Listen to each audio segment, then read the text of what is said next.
Pugazhendhi sir, வணக்கம் sir. வணக்கம். வணக்கம் கண்ணன், வணக்கம். நேற்று தான் பேசிட்டு இருந்தோம். ஆமா, திமுக தேமுதிக கூட்டணி முன்னரே கணிச்சிங்க. அந்த கணிப்பை வந்து நீங்க எப்படி கணிச்சீங்க? இதுல யாருக்கு பலன்? திமுகவுக்கு பலனா தேமுதிகவுக்கு பலனா அதிமுகவுக்கு? இருவருக்கும் பெரிய பலம்.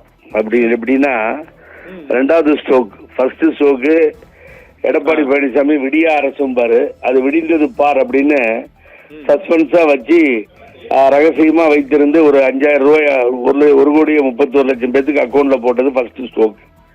ரெண்டாவது, இன்னைக்கு விடிஞ்ச உடனே இப்படி ஒரு ஏற்பாட்டை பண்ணி வச்சிருக்கின்றத ரகசியமா வெளியே சொல்லாமலே கொண்டு போய் திராவிட முன்னேற்ற கழகமும் தேமுதிகவும் இணைந்தது, திராவிட முன்னேற்ற கழகத்துடன் தேமுதிக கூட்டணியில் இணைந்து விட்டது என்ற செகண்ட் ஸ்ட்ரோக். இது அரசியல்ல ரொம்ப முக்கியமான விஷயம். ஏன்னு கேட்டீங்கன்னா, நாடாளுமன்ற தேர்தல் முடிந்து அவருடைய மகன் விஜய் பிரபாகரன் 2000-3000 ஓட்டுல தான் தோத்தார். நீங்க பாத்தீங்க விருதுநகர் சைடு, நம்ம பேசியிருக்கோம் இது அடிக்கடி நம்ம. ஆனா இப்போ அப்படி கேப்டன் மறைவிற்கு பின்னால் ஒரு பலம் வாய்ந்த கட்சியாக அதை நாம் பார்க்கிறோம்.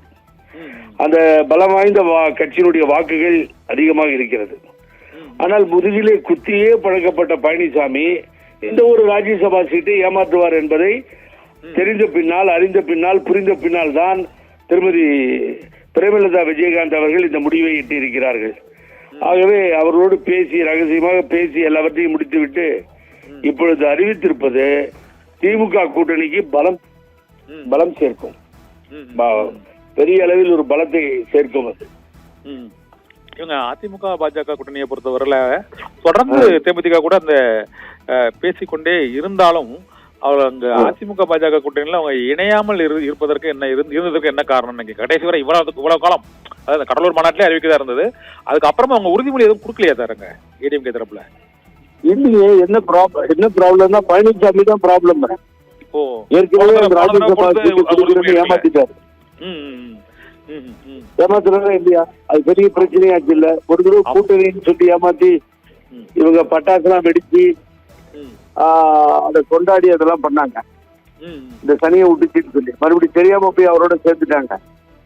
ஒரு ராஜ்யசபா சீட்டை கூப்பிட்டு அன்புமணிக்கு தூக்கி கொடுக்குறாரு. வேற வேற கட்சி கொடுக்கறதுக்கு இப்ப மறுபடியும் அன்புமணி ராமதாஸ் கொடுக்கறதுக்கு ரெடி. என்னங்க அர்த்தம்? ஆகவே ஒரு கட்சி எவ்வளவு தடவை நீங்க வந்து ஏமாத்துவீங்க, முதுகுல குத்துவீங்க பாருங்க. இப்போ திமுக பலம் சேர்த்து கொண்டது. ஆனா எவ்வளவு சீட்டு மாறுறாங்களோ அவ்வளவு சீட்டையும் அவங்க தேமுதிக ஈஸியா ஜெயிச்சிருவாங்க. அவர் தமிழ்நாடு சட்டமன்றத்தில் நுழைவதற்கு செல்வதற்கு வழிவகுத்து விட்டார்கள். ஆனா நம்ம எதிர்பார்த்ததுன்னா ஒரு கட்டத்துல தாவேகாவோட போலான்ற மாதிரி பேசுறோம் கண்ணன், நீங்கள் நானும். ஆமா, ஏன் தாவேகால வந்து கூட்டணியில கூட பங்கு தரோம், ஆட்சியில பங்கு தரன்ற மாதிரி அனௌன்ஸ் பண்ணியிருந்தாரு. ஆமா, உங்களுக்கு வந்து ஆர்கனைஸ் பண்றதுக்கு, அதை எடுத்து செல்றதுக்கு, பேசுறதுக்கு, அங்கிருந்து ஒரு கமிட்டி வந்து இவங்களோட பேசுறதுக்கு, இதெல்லாம் அவங்க செய்யறது இல்லைங்க. அது ஏன் அந்த 2ஆம் கட்ட தலைவர்கள் இதை செய்யாமல் இப்படி கோட்டை விடுறாங்கன்னு புரிய மாட்டேங்குது. வருபவர்களை வரவேற்க வேண்டும், கட்சிகளோடு தொடர்பு கொள்ள வேண்டும். அந்த தொடர்பு இல்லைக்கு அப்பாலே இருக்கும் சார் தாவேகா. இல்ல கூட்டணி பேச்சுவார்த்தை நடத்துறதுக்கு குழு எல்லாம் எதுவுமே அங்க இருக்க மாதிரி தெரியல. இல்ல, முற்றிலுமாக தொடர்பு எல்லைக்கு விடையிலே இருக்கிறார்கள்.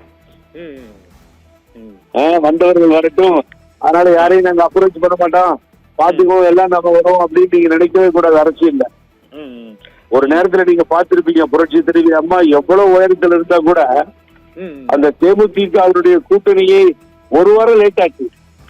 பேசி இங்க பேசி அங்க பேசி அங்க பேசி ஒரே நேரத்துல இந்த தேமுதிக எல்லா சென்றும் சுவிட்ச் ஆஃப் பண்ணிட்டு லைனுக்கு வரல இவங்க.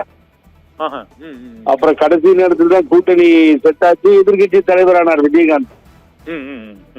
இது இல்லாம தாவேகால அவங்க யோசனை பண்ணணும், நம்ம இது மாதிரி அப்ரோச் பண்ணணும் போகணும்னு. ஆகவே தாவேகா எங்கே தேமுதிகவுடன் போய்விடும் என்பது எல்லாம் ரொம்ப அலசி ஆராய்ந்து அனுபவபூர்வமாக திராவிட முன்னேற்ற கழகம் தனது அடுத்த ஸ்டெப் எடுத்து வைக்குது. கூட இழுத்து உள்ள போடுங்க, இந்த வாக்குகளும் உங்களுக்கு வரட்டும் அப்படின்னு திமுக கவனமாக இருக்கிறது.